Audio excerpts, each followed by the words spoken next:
Olá pessoal, Sérgio Mota aqui para a gente discutir hoje as diferenças entre o exame da OAB e concurso público. Por quê? Porque um não é igual ao outro. E você não tem que estudar para a OAB como se você estivesse estudando para concurso público, tá? São coisas diferentes, ok? Atentar para essa diferença nos faz vencer algumas crenças limitantes que eu vou explicar na nossa apresentação.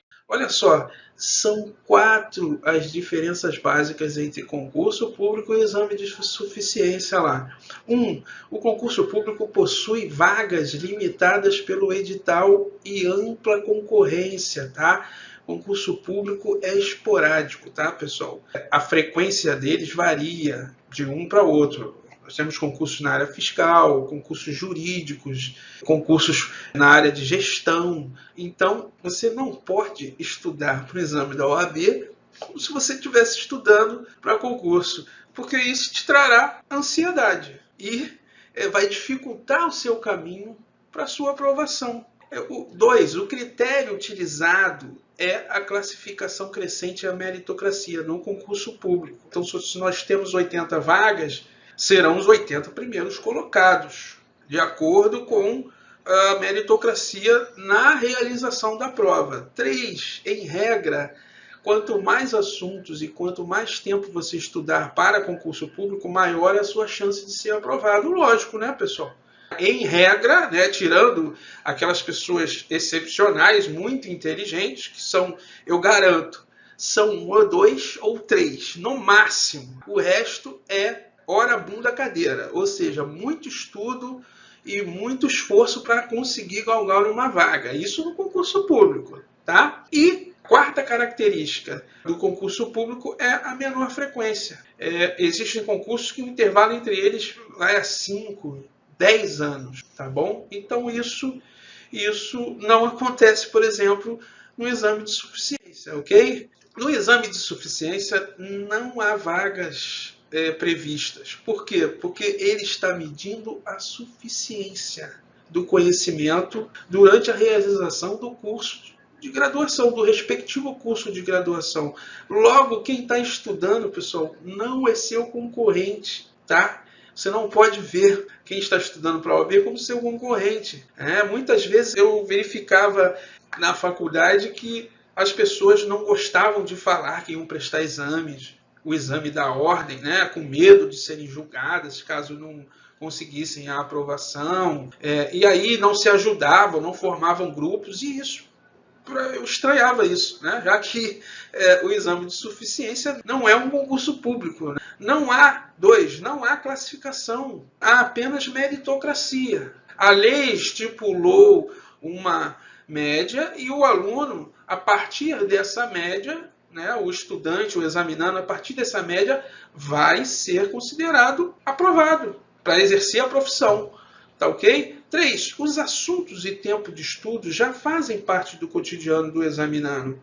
Por exemplo, no exame da ordem, o aluno já deve estar estudando há pelo menos 4 anos. Por quê? Porque você já pode fazer o exame a partir do 8º período. Eu estranho quando eu vejo alguns alunos aprovados dizem, eu estudei 60 dias, eu estudei 30 dias, 90 dias para o exame.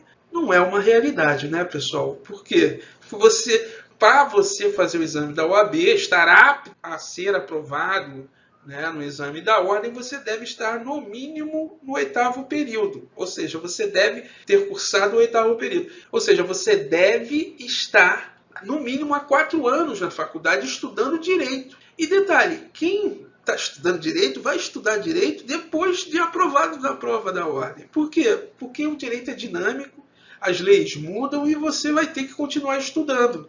Então eu vejo às vezes as pessoas ansiosas, né, perguntando, nossa, mas eu demorei 1 ano para passar na prova da ordem e o outro passou em 1 mês. Não, o outro não passou 1 mês, né? O outro passou 8 períodos em 1 mês. Ou seja, por quê? Porque você não sabe a faculdade que ele fez, você não sabe o histórico de ensino que ele teve no direito, então não dá para comparar. Cada pessoa tem um tempo. E vencer essa crença te faz vencer a ansiedade.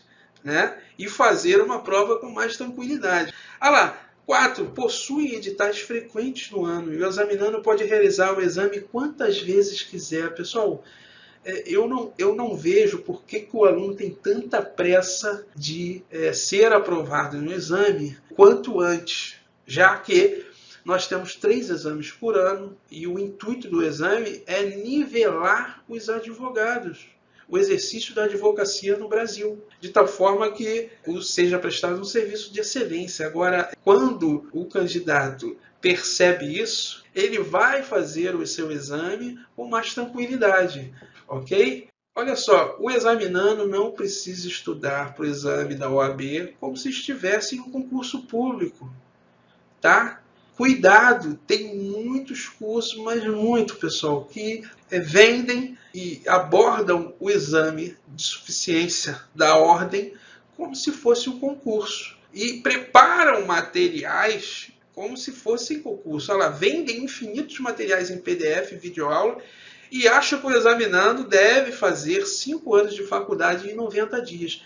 Pessoal, não é assim que você vai fazer uma boa preparação para o seu exame da ordem. A FGV mede o conhecimento do examinando via situações problema, tanto na primeira fase quanto na segunda fase. É uma abordagem prática, pessoal. Tá? É diferente de concurso. As bancas de concurso cobram questões teóricas, muitas questões teóricas, algumas situações problema, lógico, né?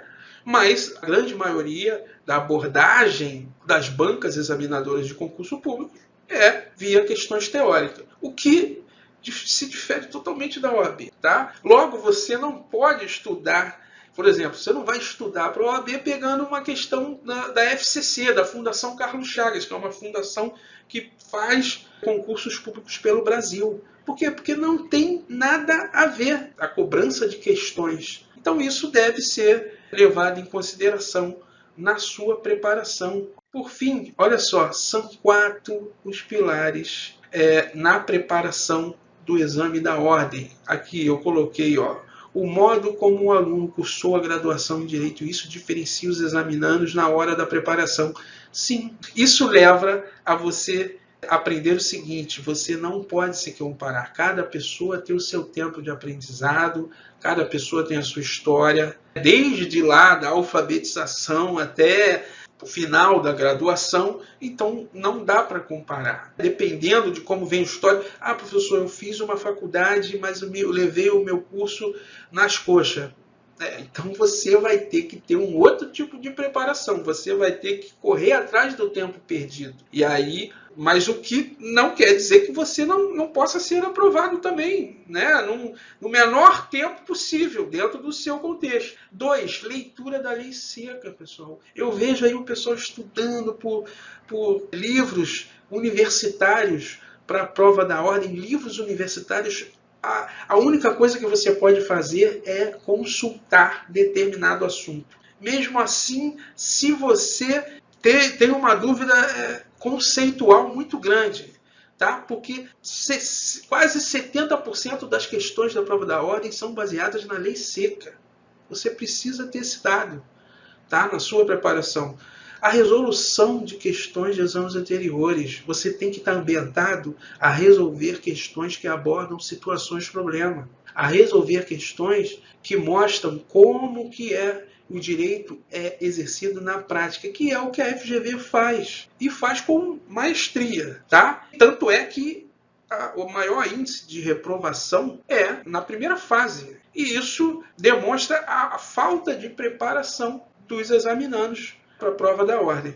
Por fim, pessoal, simulados com questões inéditas e atuais. Tá? Eu vou fazer um vídeo explicando esses pilares mais para frente, tá? Mas fica a dica, tá? Fica a dica, não estude para a OAB como se você fosse estudar para um concurso. Por quê? Porque isso é contraproducente, tá bom? Um forte abraço, bons estudos!